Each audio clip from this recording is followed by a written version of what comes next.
Hi, I'm Tim. Welcome to Watchbox, and thanks for logging on. If you love this watch, email me, tmosso@thewatchbox.com. It's in the description below. It is your purchase and pricing email question line for buying this or any watch you see on any Watchbox platform. Please reach out to me directly. Email tmosso@thewatchbox.com for pricing details.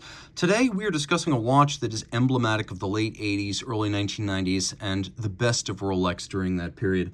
This is the Rolex Oyster Perpetual Datejust 16233 with vignette diamond set dial, steel and yellow gold. This is a Datejust 36 with an X serial number from 1991, and 36 millimeters is the diameter, 12.2 is the thickness, 12.2 millimeters. It's 43.4 millimeters from lug to lug with a 20 millimeter spacing between the lugs. We'll zoom out a little bit, throw this watch on my wrist. It's a beautiful size for men or women, easily accommodating a 16 centimeter circumference wrist. No danger of lug overlap at the edge, and you can see just how much clearance I've got. It's fantastic. It's also a fairly flat watch, and although it does have a dramatically boxed sapphire, rest assured it is a sapphire crystal from this era of Rolex. It will slide easily and eagerly underneath the cuff.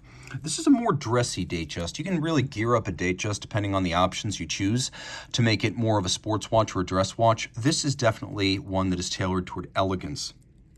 We have the Jubilee bracelet, originally born with the Datejust. They were born as a pair in 1945, and the Jubilee was the anniversary of Rolex, 40 years. So the Jubilee bracelet, a 5-link dress design, integrated with an integrated end link, a taper down towards the clasp, polished center links. You can see that we're in the hollow center link era. We have polished outer faces to the primary links, which are satinated on their tops, with removable links fixed in place using screws.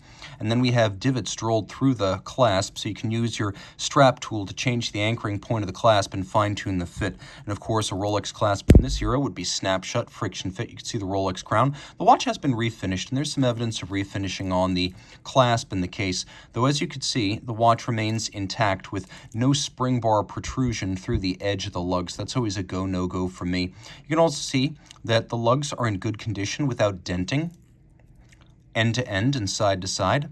And you can also see that there's a sharp break still between the polish of the flank and the satination of the lug hood. So that's a good piece of evidence that the case remains what I would describe as a 7.5 to 8 out of 10. Taking a quick look at the bezel, it too retains excellent definition. These fluted gold bezels quickly become dulled if they're excessively refinished, and you can see this one still twinkles like a cut gem.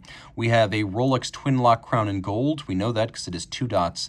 The symbols on a Rolex crown will tell you the material and also whether it's twin lock or trip lock. Here we have a sapphire crystal and a thick one with a Cyclops eye magnifier over a vignette lacquered dial. Vignette means it is what we'd call today fumé or a smoked dial. Take a quick look at this one in the dark.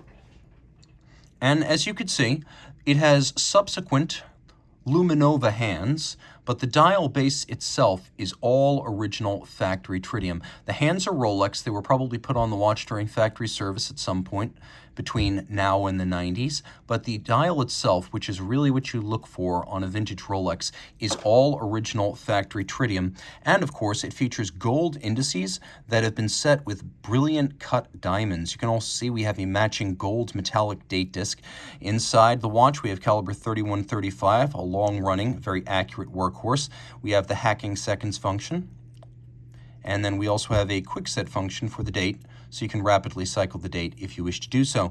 The 3135, a long-running tank-tough chronometer movement, COSC certified, bidirectional automatic winding with a 48-hour power reserve, free-sprung balance on a full balance bridge for shock resistance, and a handmade Breguet overcoil, so that in any position on your wrist or during the COSC chronometer test, it will keep very consistent time. It pivots on 31 joules and beats away at 8 beats per second or 4 hertz. There is a lot to love about this movement. It has the heart of a submariner and the body of, well, a supermodel. This was a supermodel among the Datejust models. Diamonds, vignette, two-tone, and Jubilee.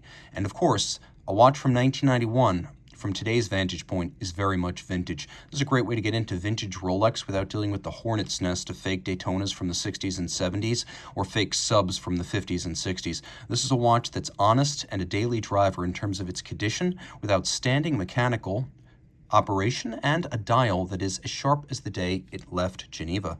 Reach out to Team Mosso at thewatchbox.com for purchase and pricing details, and be advised this watch still retains its original factory 100-meter water resistance.